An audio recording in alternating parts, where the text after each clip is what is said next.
Hello students, आज की class में हम पॉइजन एक्ट का सेकंड पार्ट देखेंगे। इसके अंदर हमें list of poisons, then import of poisons and then offences and penalties of this act. So coming to the first topic, that is list of poison. Means इसके अंदर basically two types के list दिए गए हैं, mention है। First list के according जो poisons हैं like aconite, arsenic, coca, digitalis, lead and then etcetera और भी हो सकते हैं। तो ये सारे लिस्ट ए में जितने भी पॉइजन्स हैं, these poisons are used in list of poisons. Then list B के अंदर जितने भी पॉइजन्स दिए हुए हैं like essential oils of almonds, chloroform, carbolic acids and all oxides of mercury, sulphonal, zinc chloride etcetera. तो these are the two basic list and these list are basically used in Poison Act 1919। Next part है हमारा import of poisons. So basically अगर किसी भी poison को import करना होता है तो उसके लिए सेंट्रल गवर्नमेंट की अथॉरिटी की नीड होती है और central government basically licence provide कराता है इंपोर्ट के लिए। And then without licence import करना प्रोहिबिटेड है, ठीक है ना। विदाउट लाइसेंस कोई भी पर्सन, जो भी पर्सन अगर इंपोर्ट करना चाहता है लाइक पॉइजन्स को, तो वो इंपोर्ट नहीं कर सकता है अकॉर्डिंग टू दिस एक्ट। इस एक्ट के according without licence import of poison is prohibited. Now person licensed to import poison should follow all the conditions। means उसको जितनी भी जो भी conditions है, जो भी rules regulations बनाई गई हैं इस एक्ट के लिए, वो सारे conditions को follow करना पड़ता है under this act। इस एक्ट के अंडर जितने भी rules regulations हैं, ठीक है, उसको follow करना पड़ता है, ठीक है, rules and regulations। तो these are the import of poisons। So student, next topic था हमारा positions for sale and resale of poison.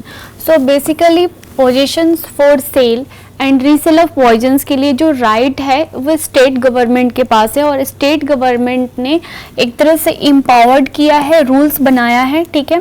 तो इस रूल्स के अकॉर्डिंग जो भी रीसेल और सेल होते हैं पॉइजन्स, उसको बेसिकली रेगुलेट करना, उसको मॉनिटर करने की जो एक तरह से आइडिया है वो ये फॉलो कराते हैं स्टेट गवर्नमेंट, ठीक है। So first according to first guidelines, grant of licences and fixing of fees, fix को भी जो है फिक्स करते हैं वो, ठीक है। Classes of person to whom licence is granted, means जिसके पास भी लाइसेंस है उसको ग्रांट कराया गया है, तो उस तरह के पर्सन की भी क्लासेस बेसिकली डिवाइड की जाती है, ठीक है। और नेक्स्ट गाइडलाइंस है मैक्सिमम क्वांटिटी, मीन्स पॉइजन की जो क्वांटिटी है वो मैक्सिमम होनी चाहिए सोल्ड करने के लिए। Poison sold to any person, जो भी पर्सन जो है उसको ले सके, ठीक है। तो उसकी क्वांटिटी जो है बेसिकली मैक्सिमम क्वांटिटी को मॉनिटर करना, उसको रेगुलेट करना अभी इनको करना पड़ता है, ठीक है। Then next is maintenance of register for sale and of poisons, ठीक है। जो भी सेल और रीसेल हो रहे हैं पॉइजन्स, तो उसकी रजिस्टर को मेंटेन करना, उसको बेसिकली मॉनिटर करने का जो भी गाइडलाइंस होती है वो स्टेट गवर्नमेंट के पास होती है, ठीक है। Then safe custody and labelling, means उसकी लेबलिंग भी एक प्रॉपर मैनर वे में होनी चाहिए, ठीक है।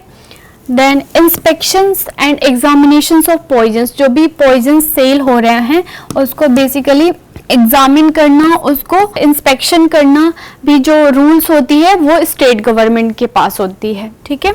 Next topic of this act is, and this is last topic of this act, like offenses and penalties। कुछ offenses और penalties हैं जो कि अगर कोई पर्सन उसको फॉलो नहीं करता है तो उसके लिए कुछ पेनाल्टीज हैं।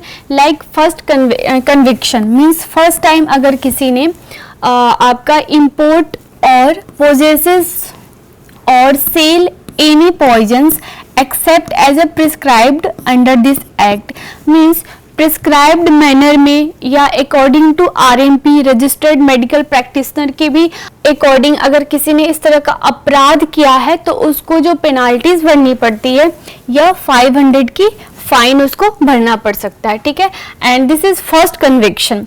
Then second conviction subsequent conviction means उस चीज को ये रिपीट करता है, अगर दोहराता है, ठीक है ना, तो उसके लिए इसको जो फाइन पेनाल्टीज लगेगी वो 6 मंथ का इम्पेरिजमेंट होगा। मीन्स 6 महीने के लिए उस पर्सन को जेल जाना पड़ सकता है या अप टू 1000 रुपीज फाइन।